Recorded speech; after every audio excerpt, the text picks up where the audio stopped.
I have my friend's husband doing a background check on Ryan. Then you send articles. Wait. No, you wait. When you back Tamara in a corner, she doesn't even know what to do. She's like a feral cat. What's up, guys? Welcome back to my channel. So I'm here today to talk about The Real Housewives of Orange County, Season 18, Episode 15, Double Decker Drama.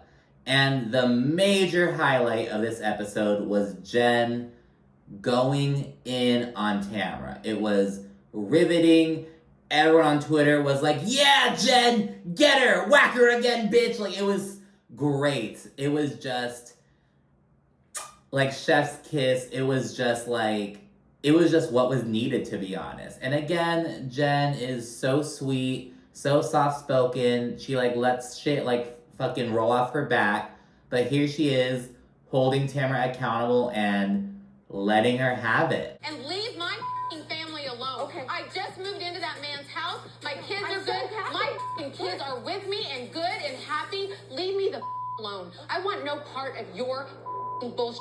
You attack everyone. The only reason she's your friend is because she's in front of you right now. That's it. You talk about everybody behind their back. But that was at the very end of the episode, and we kick off with a few rapid-fire sit-downs. First and foremost, we see Shannon and Emily over breakfast, and Shannon is venting about the night prior. She's just like, it was a lot for her. This is her birthday trip, and Tamara and Heather are just making life difficult for her. And as Shannon's venting, we then see Heather slither on in, trying to plead her case and just trying to talk to Shannon. And Shannon expresses that she's upset with Heather for sharing the details of their conversation in Sonoma. Because remember, Shannon was at her breaking point, she was very emotional, and she needed a friend, so she turned to Heather.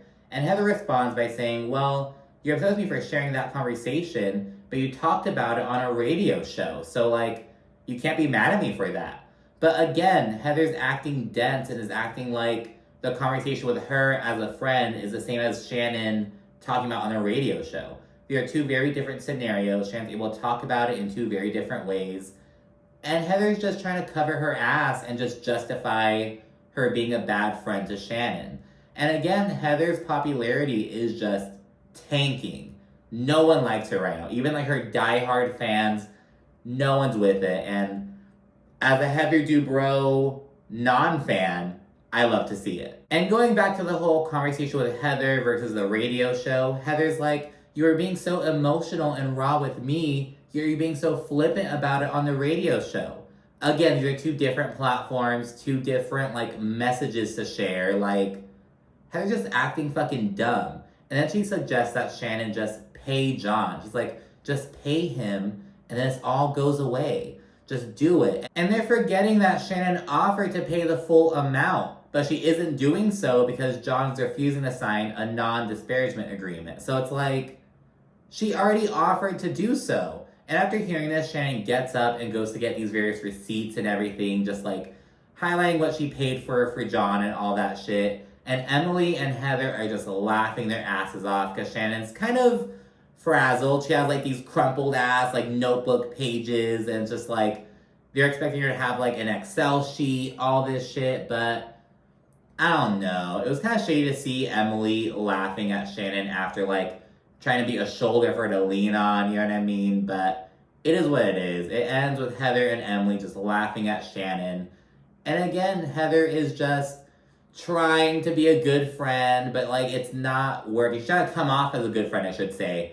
But it's it's not working because you're a shitty friend, and you prove it time and time again. We then see Tamara and Katie meet up at a spa, and they debrief about the night before, and Katie questions why Shannon can't just sit and have a conversation. She also gets all emotional, she always runs away.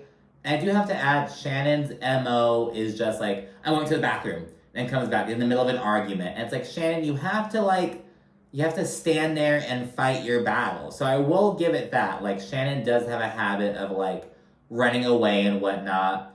But as far as why she gets so emotional, that's just Shannon's personality. She's always been kind of frazzled and just, over-emotional, if you will. So there's that. And Katie also questions why Shannon is, getting plastic surgery if she's so behind on her bills and all this jazz.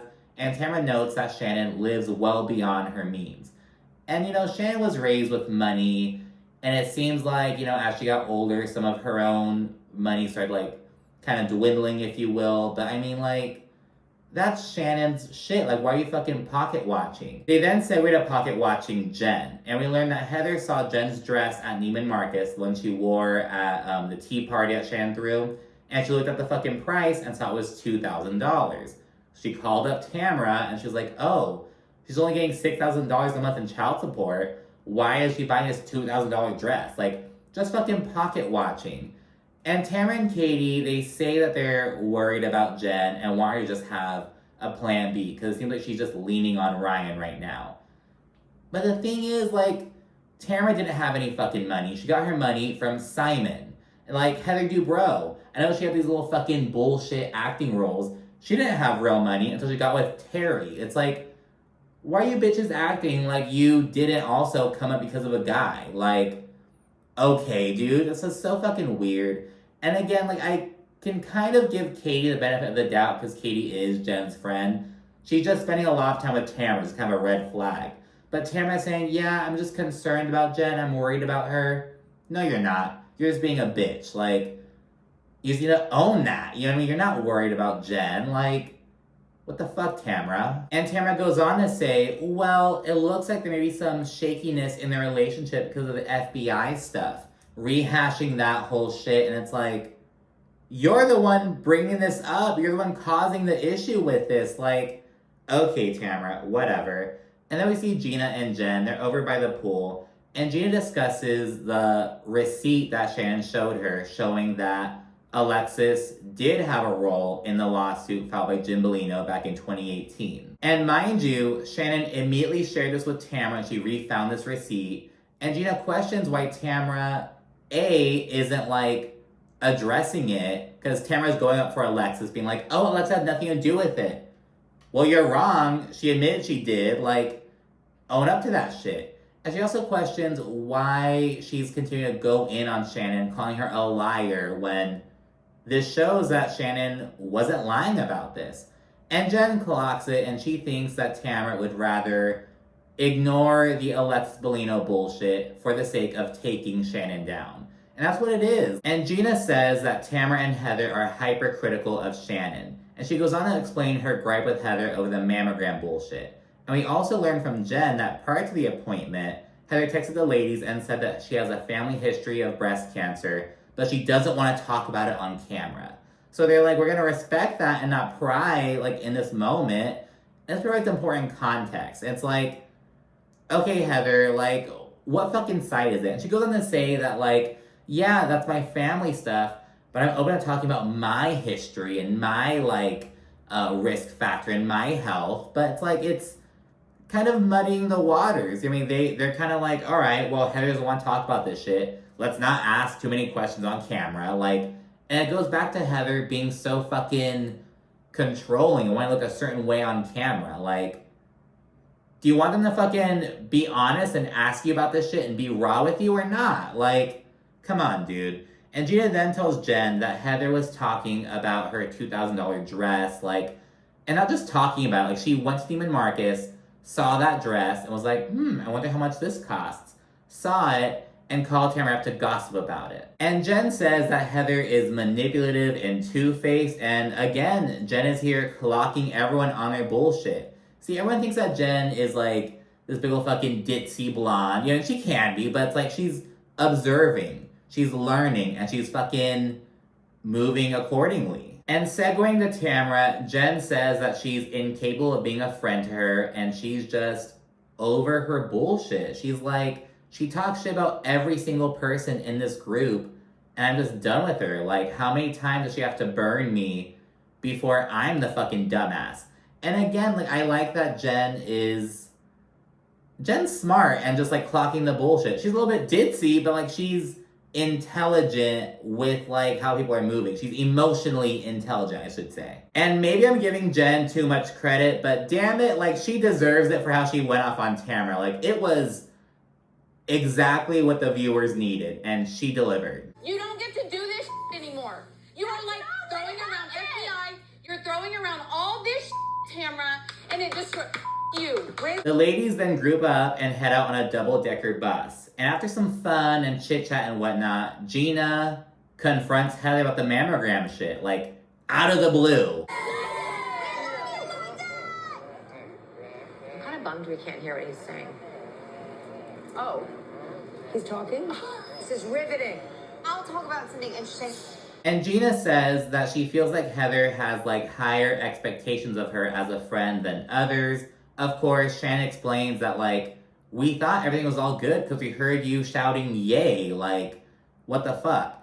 And, you know, this ultimately turns into a tit for tat between Heather and Gina, where they accuse the other of, like, not being there for them. Heather mentions Gina, like, being complicit in the shit about the paparazzi pictures. Like, oh, you're talking to Katie about the paparazzi speculation, blah, blah, blah.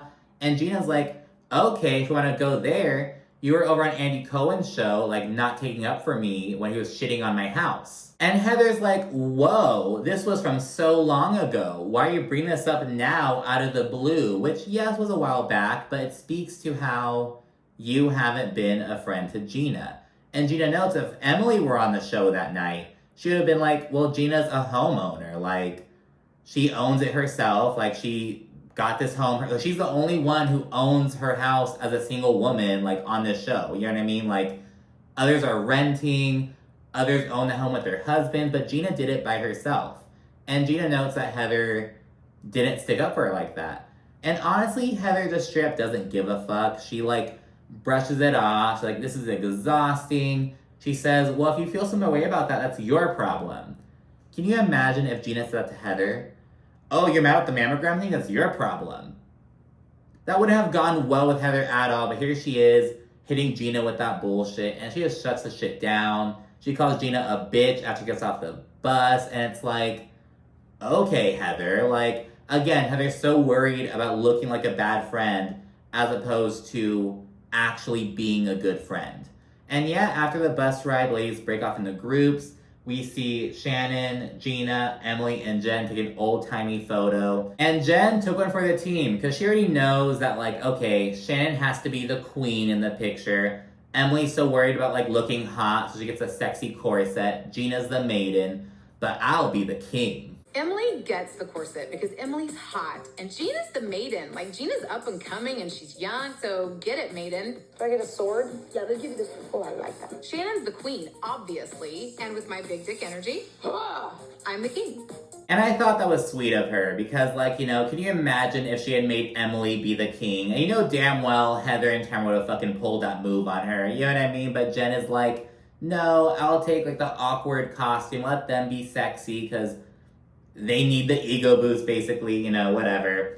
And after they chit-chat, and Gina says that she's over control freak Heather, and she thinks that Heather disregards her feelings while just gaslighting the fuck out of her. She's just done with Heather's bullshit, essentially. And they then say that Tamara and Heather are shit-talking everyone because their own lives are boring. Like, they have to be involved in the mess. They can't just talk about their own lives, what they have going on, because they really have nothing going on.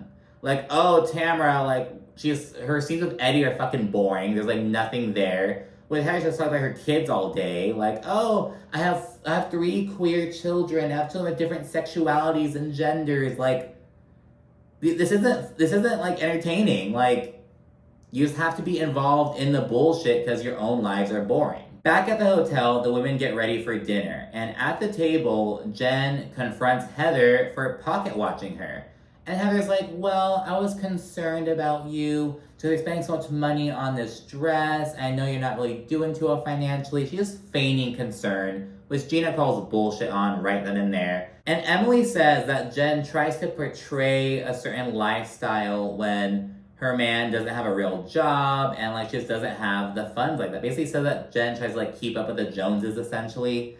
And it's like, Emily, you should be careful with that, because your in-laws are supporting your and Shane's lifestyle back when he wasn't working, just failing the fucking bar exam time after time again. He only passed because they lowered the requirements because of COVID. That's the only reason Shane's a lawyer right now. And yet Emily's here, well, you know, you're trying to live a certain lifestyle, but your man isn't even working. Okay, Emily, like, you better watch it, girl. You better watch it with that. And after Heather apologizes to Jenn, she sets her sights on Tamara, who ultimately apologizes for mentioning the FBI shit. So yeah, after Jenn gets these shallow, empty-ass apologies, it's now Shannon's turn. And she confronts Tamara for, like, taking Alexis Bellino's side, basically, like, not acknowledging that Shannon was right about the situation. And Tamara says that this isn't her battle, but you have been involved since the very beginning. You and Shannon were both sued by her, and you were advocating for Alexis, and Shannon saying, well, you were wrong, and you're not acknowledging it. So yeah, this turns into a little back and forth between them. Tamara's being really dismissive. She's like, top to the hand, like she's like showing her hand at Shannon, just over the bullshit.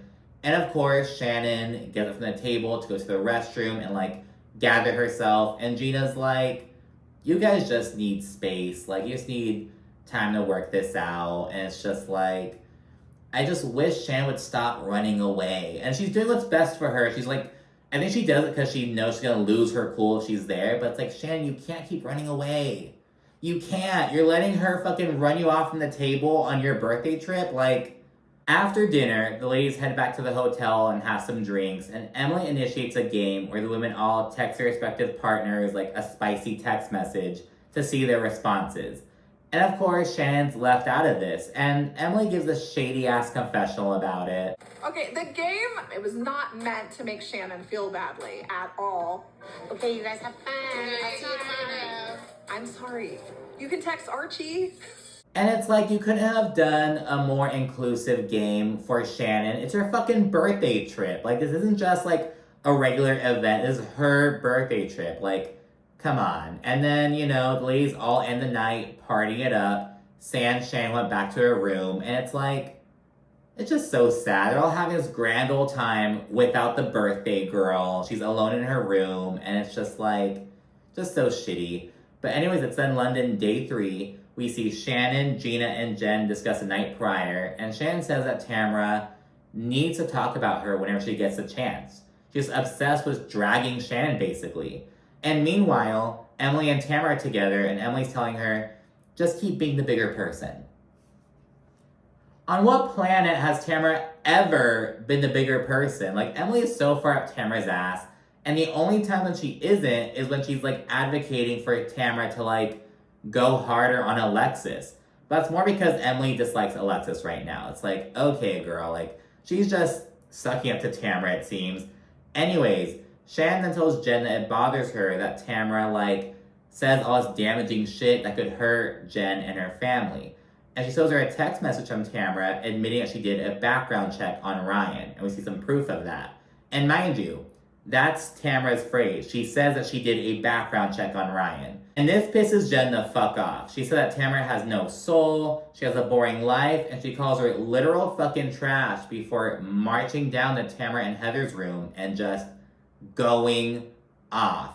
When she walks in, Tamara's getting her hair done, and she tells the stylist, can you turn that off, please? Like, Jenn just means business when she walks in.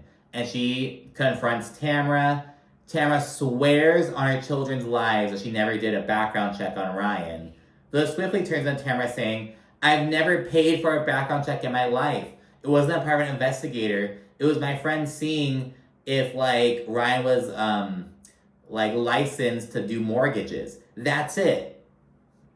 So you're swearing on your children's life that you didn't do a background check when you really did do a background check. You're saying, oh, well, it wasn't like a formal background check that I paid money for with a PI. That's not the accusation. Like, Tamara's just so full of shit.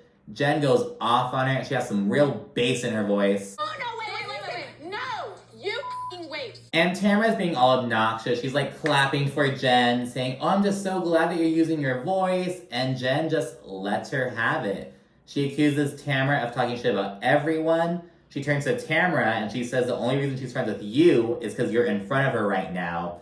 And she goes on to say, you know, I'm happy, my kids are happy, and they're with me, which, like, you know that stung Tamara. You know what I mean? But yeah, she just went off on Tamara. And it was just so good to see. Like, again, I feel like we've all been saying, you know, bring back Lizzie, bring back Gretchen, bring back anyone who can, like, take on Tamara.